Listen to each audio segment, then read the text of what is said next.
bonjour et bienvenue dans ce tout nouveau numéro de votre émission Parcours Inspirant. Aujourd'hui, nous en mettons dans un numéro spécial avec une invitée spéciale, je le dis en même temps, je vous l'avais dit, c'est une très belle dame que nous avons aujourd'hui. Et ce qui nous intéresse le plus sur ce plateau, c'est qu'elle office dans le social dans notre pays depuis quelques années. Et elle apporte le sourire à des enfants orphelins qui n'ont pas demandé à naître dans ces conditions que vous savez déjà. Alors, nous avons été sur le terrain et nous avons promené nos micros et caméras. Et tout de suite, vous allez suivre dans un moment les éléments que nous avons pris pour vous et pour votre plaisir. Alors, nous sommes là pour découvrir Madame ou Mademoiselle Kodo Toafodé Benedicta, n'est-ce pas, Nelly? Oui, tout à fait. D'abord, bonjour. Bonjour à bonjour à tous nos amis internautes qui nous suivent actuellement. Arine, j'espère que vous allez très bien. Je vais très bien. Je vais très bien aussi, merci de vous en soucier. Voilà. Eh bien, nous sommes là ce matin, comme vous le disiez tout à l'heure, pour un entretien avec Madame Benedicta Kodo Toafodé, qui est présidente d'association. Son association s'appelle tout simplement Cénacle Action et Vie. Action, vie et bien-être. Bonjour à vous. Bonjour. J'espère que vous allez bien. Je vais très bien aussi. Vous pouvez le constater. Ah oui, effectivement. Et alors, vous avez bien fêté Noël? Oui. Je ne suis pas une enfant, c'est vrai, mais le Père Noël est passé quand même. Comment vous avez fêté Noël? Comment j'ai fêté On Noël? veut le savoir, hein, les internautes déjà, ont soif. Je mets un point d'honneur à passer les fêtes en famille, donc comme tous les ans, j'ai passé les fêtes avec mes soeurs et mes parents. C'était très intéressant, déjà depuis le réveillon et puis le jour de Vous avez été à l'église? Non, malheureusement, je n'y suis pas. Enfin, ou heureusement, n'empêche, je me suis bien amusée quand même. Je n'étais pas à l'église, mais j'ai prié. J'ai beaucoup prié. C'est important. Voilà, et vous? Et après les... Après, il y a eu le jour même où j'ai déballé les cadeaux et puis j'étais super contente. Ah bon, vous avez reçu les cadeaux à votre âge? Oui, bien sûr. Pourquoi pas qu'il n'y a pas d'âge pour recevoir les cadeaux? Et qu'est-ce que nous on a fait? Eh bien, Adamo et moi, on ne reçoit pas de cadeaux. Heureusement qu'il y a des gens comme Mademoiselle qui ont des cadeaux à ceux-là qui n'en ont pas. Voilà, exactement. Mais vous ne respectez pas les critères, certainement. Alors moi j'ai fêté Noël parfaitement, parce que vous savez, quand les gens disent Noël c'est pour les enfants, je ne suis pas d'accord. Ça, c'est parce que c'est une fête qui nous concerne tous. En dehors de Papa Noël, le personnage que l'Europe a créé et tout, il y a en dessous Jésus, la naissance de Jésus, la nativité, en fait, au même moment. Et ce Jésus-là n'est pas né pour les enfants, c'est pour nous tous. C'est d'ailleurs les adultes, elle est née pour nous sauver. Alors, donc, j'ai bien fêté, ça fait partie des fêtes que je, excusez la tautologie, que je fête avec beaucoup d'enthousiasme. Voilà, beaucoup, c'était bien. Alors, cette fête a été marquée, comme les autres années, par cette merveilleuse initiative de Madame Toafodé Benedicta qui a apporté le sourire, encore une fois, aux enfants orphelins. C'était intéressant, on était sur le terrain et vous aurez le temps de constater tout à l'heure dans les éléments. Le sourire était aux lèvres de tous les enfants qui étaient présents. Alors, je vous la laisse, Nelly Midjaï. D'accord, effectivement, j'ai préparé pas mal de questions pour que les internautes, autant que nous, puissions davantage vous découvrir. Eh bien, ce matin, nous sommes curieux de savoir d'où est partie l'initiative de votre association. Pourquoi avoir décidé de démarrer une vie associative alors qu'au préalable, vous avez déjà une vie professionnelle quand même qui est bien accomplie, plus ou moins? Alors, je remercie Monsieur Ibrahim, Monsieur Harim. Je vous remercie vous aussi. Je salue tous les internautes qui nous suivent. Je m'appelle Benedicta Kodo Toafodé et je suis très honorée d'être parmi vous ce matin. Tout d'abord, j'ai perdu un être cher dans ma vie.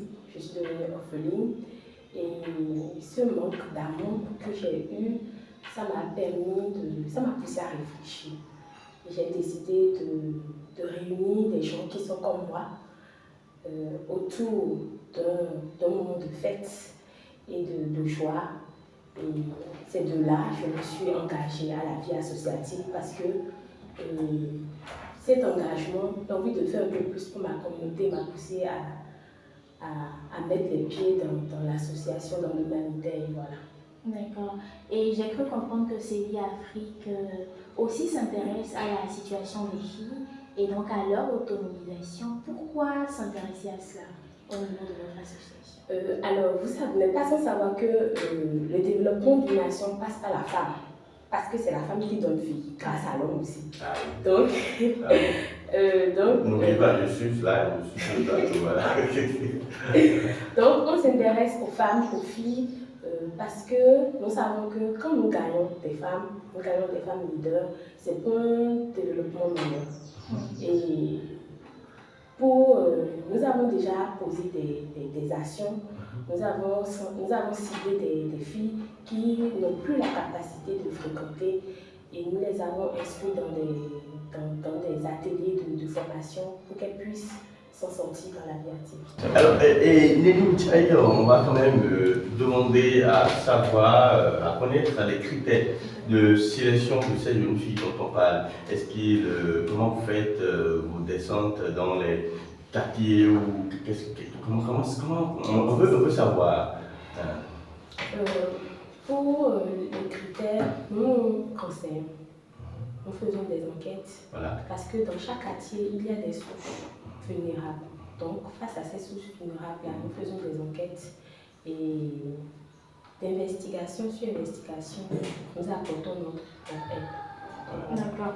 Donc, vous faites des investigations. D'abord, il faut être orphelin, c'est ça, hein? Oui, il faut être orphelin. Voilà. Il faut être orphelin Ensuite, et être en démuni. situation difficile. Voilà, parce qu'il y a des orphelins qui voilà. sont déjà prêts. Merci. Qui ont des parrains même, Oui. qui vivent à l'extérieur, voilà. D'accord. Et est-ce qu'il y a un dispositif qui est mis en place aujourd'hui par CEVI Africa pour suivre l'impact de vos activités? Parce que vous disiez tout à l'heure que vous allez même à motiver les apprenants qui vont à des examens, comme le BPC, le bac, le CEP et tout. Est-ce qu'après la proclamation des résultats, par exemple, vous faites un suivi pour voir si ça a vraiment eu un impact sur la vie de ces personnes-là? Oui, pour la motivation, déjà à l'approche des examens, nous avons pour habitude d'organiser une séance de coaching pour galvaniser ces apprenants-là. Et la fin de cette communication. Comment gérer le thème, c'est attitude à tenir pendant, au cours et après les examens. Voilà le thème.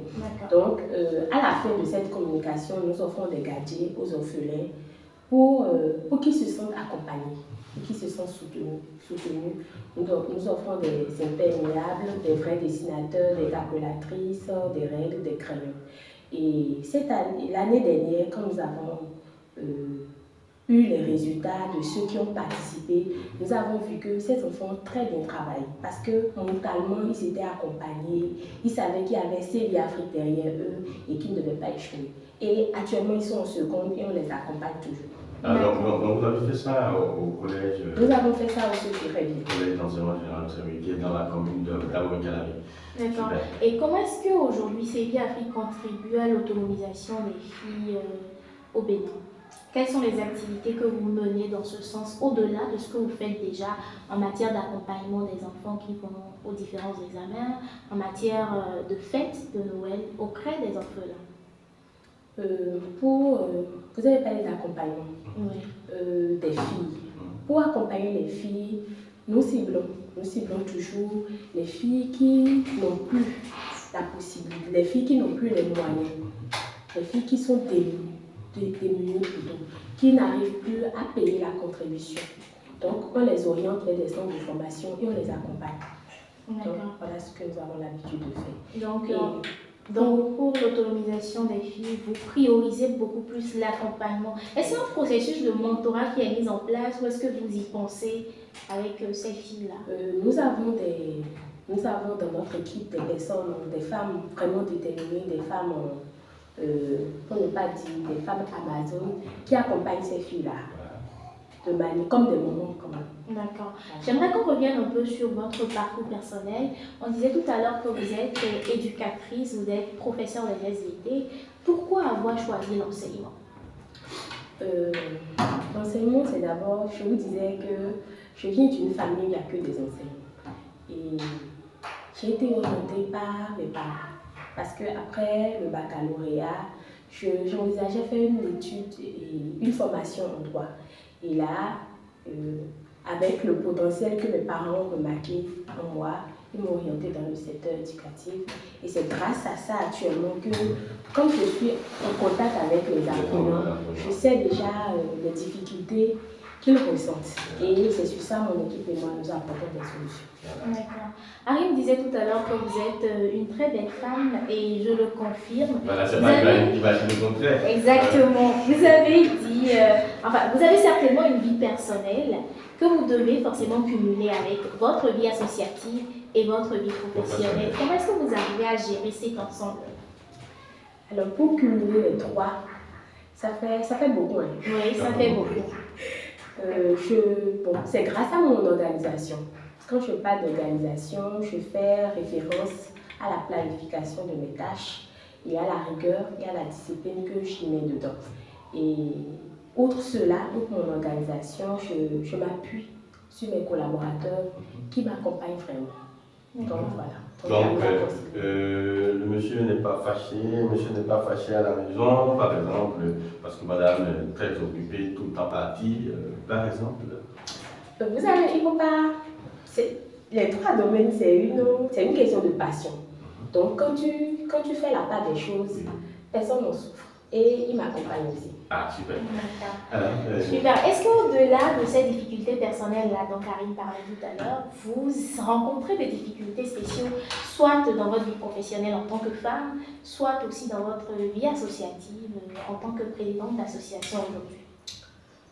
Les difficultés que nous rencontrons incluent nos ressources limitées. Voilà. Nos ressources limitées et des défis logistiques parce que nous avons du mal à mobiliser les ressources financières et matérielles. Il faut le dire, hein. Il faut en profiter. Confirmez-moi ça, hein.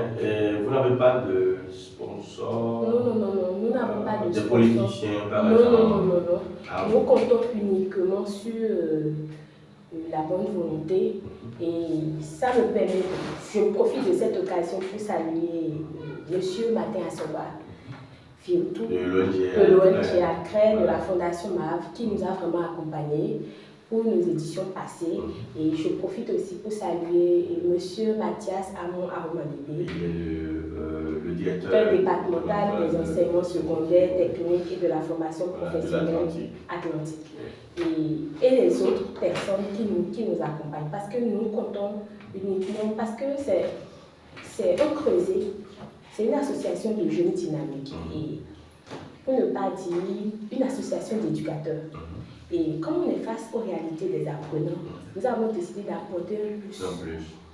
Donc, faire bouger les choses. Voilà. Donc les difficultés en majeure partie, c'est lié au financement. Oui, au financement et aux moyens logistiques. Voilà. Et si nous surmontons ces difficultés-là à chaque événement, c'est grâce à nos donateurs. Voilà. C'est grâce à la maximisation de nos ressources existantes et aux bonnes volontés. Vraiment, il y a vraiment de bonnes volontés qui nous accompagnent et qui ne nous lâchent pas.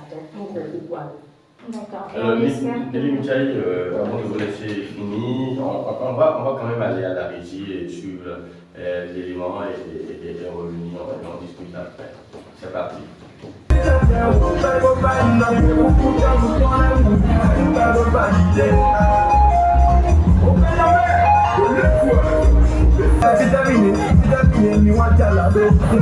suis en classe de 5e M2.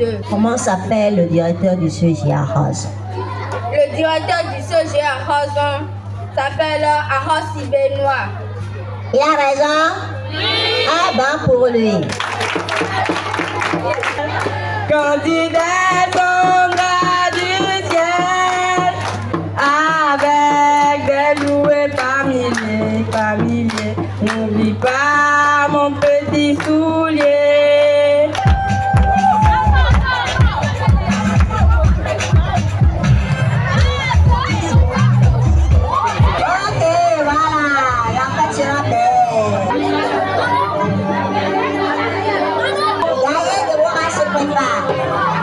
de cela, voire 3 ans ou 4 ans. C'est la première fois que nous célébrons Noël des enfants. Et selon l'ONG Sénac Vie, Noël en famille. Nous remercions les autorités qui ont pensé à nous, qui ont pensé aux enfants orphelins du CGA Crozon et qui ont voulu égayer, mettre la joie dans le cœur de leurs parents, dans le cœur de la communauté scolaire du CGA Crozon. C'est un grand merci.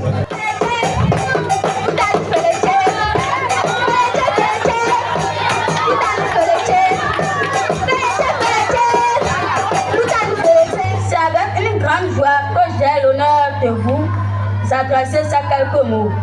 Et il y a quelques jours, une tata et un tonton sont passés dans notre collège pour nous apporter une bonne nouvelle. La célébration de Noël en famille. Quelle famille? Parce que nous, enfants orphelins de père ou de mère ou des deux, en sommes privés depuis des années, des mois ou quelques jours. Nos Noëls n'ont plus jamais été les mêmes. Mais grâce à l'ONG Sénac, nous passerons une fête de Noël inoubliable. Nous ne pouvons que vous remercier et demander aux bons esprits de vous donner la force et les moyens de continuer à mettre de la joie dans le cœur des orphelins. Merci infiniment à vous. Merci Tata Bénédicta. Merci Tonton Isaac. Merci à tous. Joyeux Noël à nous tous et bonne et heureuse année 2024. Je vous remercie. Madame l'organisatrice, la responsable de l'ONG Sénac Vie, Madame Bénédicta Koro, nous vous disons un sincère merci. Puisque on ne vous connaît pas ni d'Adam ni d'Ève, mais vous avez choisi notre collège pour célébrer cette fête édition 2023. Que le Seigneur Tout-Puissant qui va donner vous accompagne. Appelle son nom, il répondra. Alléluia, Alléluia, je rends grâce à Dieu pour tout ce qu'il a fait.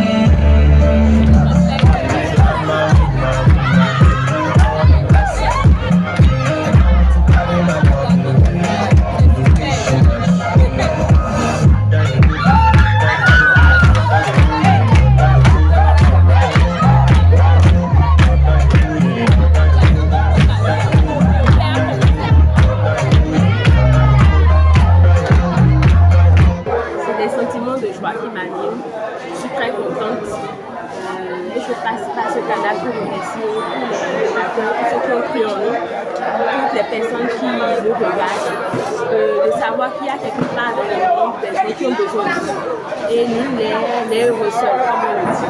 Donc, si nous avons la possibilité d'offrir un peu d'amour, n'hésitez pas. Donc, je suis très contente et 100% réussi pour ce projet. C'était pas facile, mais par la grâce de Dieu, nous avons eu la victoire, comme on le dit.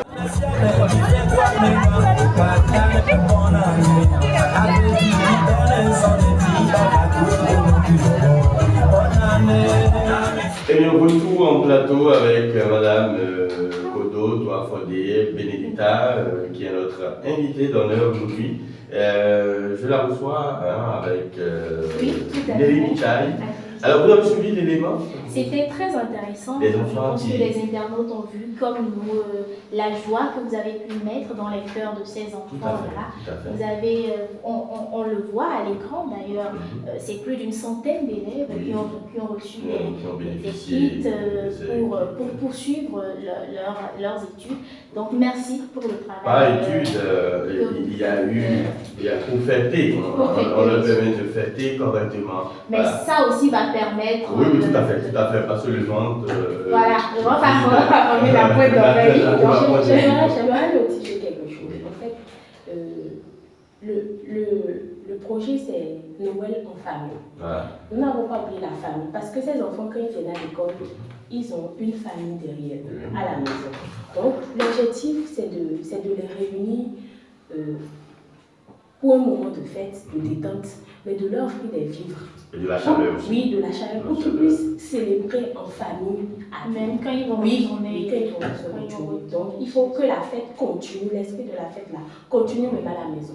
Voilà. Et le plus intéressant, j'ai eu des enfants esquisser des pas de danse, des enfants dans des pas de chorégraphie, interprétation et autres, mais c'était très bien. Madame Benedicta également, la danse. C'est lié à la chose. Alors, et à la fin, les enfants ont reçu le kit, et à la fin, il y a eu une communion. Je rappelle, on était au sujet à Roson, et je salue la présence du directeur du collège et même du président du bureau APE qui était présent et quelques administratifs et enseignants qui étaient présents. Les parents aussi, il y a quelques parents, parce que quand vous êtes orphelin de père, votre maman est là. Votre papa est là. Voilà. Donc, il y avait les parents qui étaient très sidérés, très contents, donc ça s'est bien passé. Je vous la laisse. Oui, bien sûr. Et bien, on va continuer notre entretien. Je suis quand même curieuse de savoir, pour vous, en tant qu'éducatrice, quel est le rôle de l'éducation aujourd'hui dans le développement des communautés? Est-ce que c'est fondamental aujourd'hui d'éduquer nos enfants? Si oui, pourquoi? L'éducation a une place très importante. L'éducation, disons que c'est la base de tout pays qui se veut émergent. Et je pense que les autorités actuelles, s'ils nous voient actuellement, ils doivent savoir que la base, c'est l'éducation. Et nous devons impacter nos communautés à l'instruction. Parce que j'ai l'habitude de dire à mes apprenants qu'ils ont l'habitude, parce qu'on a constaté que beaucoup d'apprenants sont démotivés. Et nous, enseignants, nous mettons tout en œuvre pour les ramener, pour leur montrer que quand vous voulez aller quelque part, parce qu'on ne naît pas journaliste, vous êtes formé, on ne naît pas enseignant, on se forme, on ne naît pas président, on se forme, on se prépare. Donc, j'aimerais que tous les jeunes là, qui nous regardent actuellement, ils puissent s'inspirer de nous. Parce que si chacun devait raconter son justement, nous sommes sur le plateau de parcours inspirant. Oui, forcément, il y a beaucoup d'inspiration. Vraiment s'inspirer de nous pour comprendre que l'éducation, quand on veut aller loin, on ménage sa monture. Et comme on le dit, c'est en forgeant qu'on devient forgeron. Si vous rêvez grand, quand vous avez une vision d'aigle, on ne pense pas comme un pigeon. Voilà, j'aime bien. Tout est dit, tout est dit dans la citation. Voilà. Eh bien, j'aimerais quand même savoir, selon vous, aujourd'hui, qu'est-ce que la vie associative a pu vous apporter dans votre parcours? Et si un jeune a aujourd'hui envie de se lancer dans cette vie associative-là, quels sont les avantages que cela pourrait lui offrir plus tard? Peut-être quelles sont les répercussions que ça pourrait avoir sur sa vie professionnelle, sur sa vie personnelle? Dites-nous. D'abord, je vais commencer par ce plateau. J'ai eu la chance de rencontrer des magnifiques personnes comme vous et je me suis sentie en famille ici. Ça fait partie des avantages d'abord. Tu rencontres une belle famille.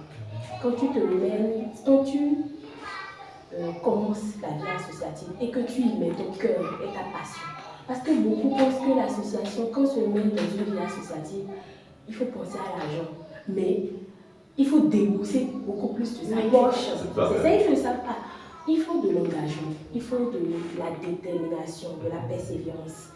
C'est vrai que les défis sont énormes, mais comme on le dit, à l'impossible de mettre du monde. Quand on s'y met vraiment, quand on se dit, bon, l'objectif c'est de mettre la joie. C'est d'impacter. C'est d'impacter les communautés. Je pense que tout devient facile. C'est vrai que les obstacles s'érigent et l'objectif de l'homme, ce n'est pas de se retourner quand l'obstacle y est, mais c'est de la franchir. Non, le bénéfice n'est pas forcément pécunier, mais c'est quand même Et quand vous voyez le sourire sur les lèvres de ces enfants, ça vous ragaillardit, ça vous met, voilà, c'est surtout ça, hein. Donc, et en vous engageant dans une vie associative, vous construisez un réseau aussi, un réseau qui pourra vous aider dans votre vie professionnelle, pourquoi pas. Quels sont les projets futurs aujourd'hui de CEVI Afrique? Nous envisageons étendre nos initiatives actuelles. Nous comptons vraiment étendre le projet Noël en famille avec les orphelins dans plusieurs CG, au lieu de seul CG par an. Et nous avons besoin de personnes de bonne volonté, de personnes pour nous accompagner. Et notre objectif, c'est la mise en place des actions concrètes pour promouvoir un environnement sain, parce que ça fait partie de nos objectifs. Il y a aussi un troisième volet, nous mettons tout en œuvre pour enregistrer le Cénacle, pour que les gens se sentent plus en confiance En venant vers nous. Nous travaillons également pour la mise en place des projets communautaires visant à offrir des tables bancs aux écoles et SEG dans le besoin. Et nous aspirons également à établir un partenariat durable avec d'autres organisations pour optimiser l'impact social et contribuer de manière significative au bien-être des communautés que nous aidons. Voilà. Merci beaucoup. Je ne sais pas si Arine a d'autres questions. Sinon, ce sera tout. Merci à vous. Je rappelle que vous étiez sur ce plateau avec nous. Je ne sais pas si vous avez un mot de fin pour nos internautes. Je remercie d'abord Ibis. Et j'aime bien le slogan « Créer pour inspirer » parce que j'ai eu, de par cette rencontre, pas mal d'échanges, j'ai appris beaucoup de choses et j'invite toutes les personnes qui suivent cette émission à accompagner. Parce que c'est une association de jeunes aussi dynamique et en tant que jeunes, nous devons nous soutenir. Parce que personne ne pourra faire ce que nous savons si bien le faire, c'est d'accompagner les gens. Donc, accompagnons-nous vivants, aimons-nous vivants et laissons-les comme le dit Jamil Mamagao, aimons-nous vivants. Donc, je rappelle, vous êtes Benedicta Kodo Toafode, si je prononce bien. Vous êtes la présidente de l'ONG Cénacle Action, Vie et Bien-être en Afrique, une association qui a déjà plusieurs années d'existence. Et bien, c'était vous l'invité de Parcours Inspirant aujourd'hui. On espère qu'on a vraiment inspiré nos internautes. Arine, c'est à vous. Merci à vous, Nelly Michali, pour cette belle émission. Et merci à vous. Merci. Ici, c'est chez vous, revenez quand vous voulez. Alors, mesdames et messieurs, merci également à vous de nous avoir suivis. C'est bien la fin, malheureusement. Alors, on va se donner rendez-vous sur un autre numéro de votre programme de la chaîne Ibis TV. Si vous venez de nous découvrir, abonnez-vous, aimez surtout les émissions pour ne rien rater de notre actualité. Moi, c'était Arim, là, ici à la présentation. Merci, au revoir.